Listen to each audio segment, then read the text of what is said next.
we have learned that there are two situations where I can claim tax relief. Life insurance relief and Keyman Insurance. These are two situations and they comes with conditions, and it's important to note if you want to claim.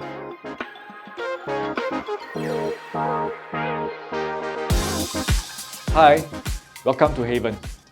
Thank you for watching another episode on understanding insurance.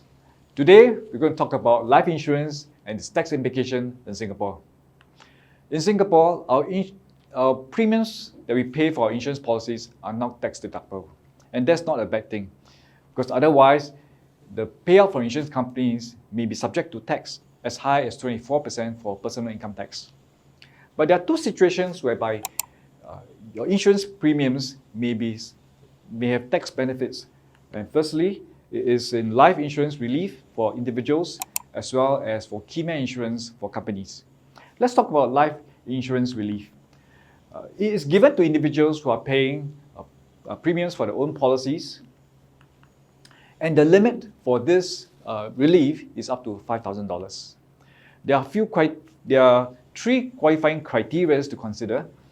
Firstly, it must be paid on your own policies, and secondly, the insurance company has to have an office or branch in Singapore, and thirdly, the total CPF contribution must not be more than $5,000. Regarding on premiums on your own policies, there are further clarification on this. For those who are married men, you can actually claim on life insurance premiums that you pay for your wife.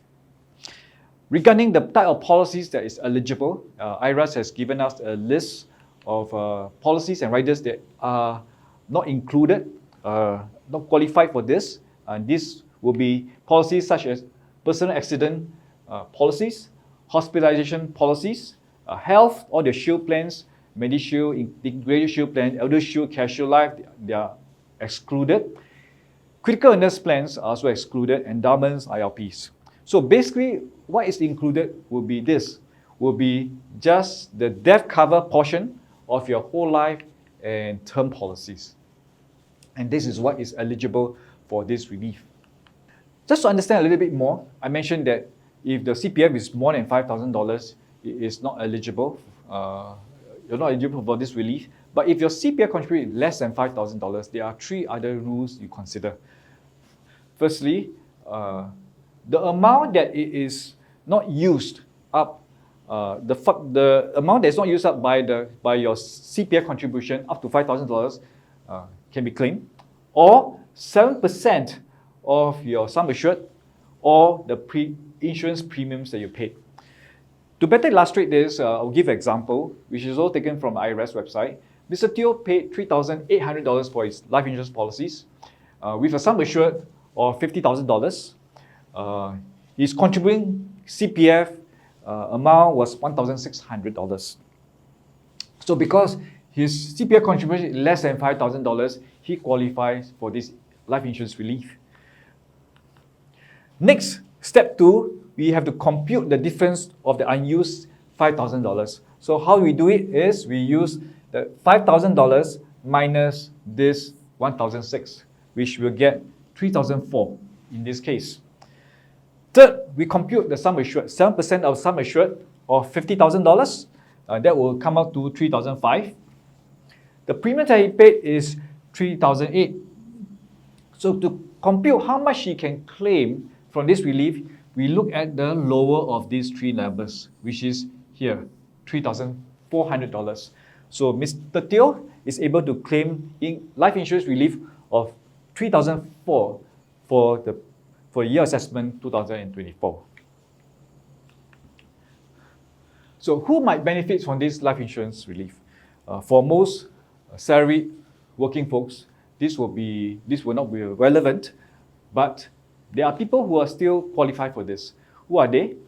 Those who are just started working, because the contributions to the CPF may not be huge. Self-employed, foreigners working in Singapore, they're contributing CPF, or basically anybody who is contributing less than $5,000 to your CPF can enjoy this benefit. So this is for life insurance relief. Next, we move on to the second form of the second types of insurance that has implications, that will be Keyman Insurance. Every business has Keyman. They are very critical to generate the profits of the company. So this Keyman could be the CEO, it could be the sales directors, creative directors that contributes the profits of the business. If something happens to this person, death, disability, it will cause a financial implications on the running of the business. It's very costly because to hire a replacement immediately, it costs a lot of money. It costs, the transition will be painful.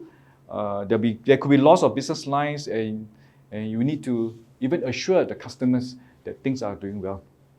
So having a Keyman Insurance that provides benefits, financial payout to the company will help to alleviate some of these financial concerns. To illustrate how this works, let me use a very simple diagram. Company has this Keyman and want to insure this Keyman against death and disability. What he did is that he buys a Keyman Insurance on the life of this Keyman and owns the policy. So in return, the insurance company promises to pay the company a lump sum in the event of the Keyman's passing or disability. So this is basically how, in simplicity, how a Keyman Insurance works. Basically, in a market, any insurance policies can be structured like a Keyman. Okay, it could be a whole life plan, universal life plan, term policies, whatever. Okay. However, if you want to qualify for tax deduction, there are specific rules and conditions or qualifications that one should abide with. So what are these rules? There are 5 to consider. Firstly, what's the purpose of this Keyman Insurance? The insurance that you use, the structuring.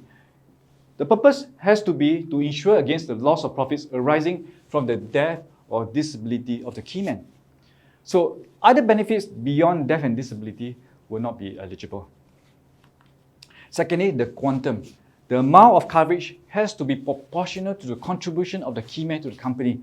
In other words, you cannot insure more than what the Keyman is contributing. Otherwise, it will mean that there is a gain in the death or disability of this Keyman, which is not allowed.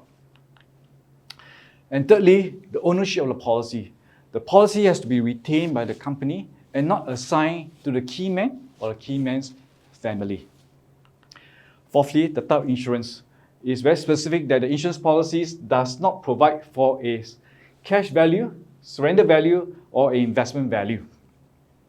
Okay, and what this means is that for Keyman Insurance to be eligible for tax deduction, it has to be a term policy. And lastly, the Keyman. Who is this Keyman? What is their role? The loss of this Keyman does not affect the business' entire profit-generating structure. If it does, then it is considered a capital in nature and not an operational one. Okay. So, example of people who are not eligible for this deduction, it will be sole proprietors are not eligible for tax deduction because if the sole proprietor passes away, the business will be closed. So there you have it. These are the conditions for life insurance relief as well as Keyman Insurance.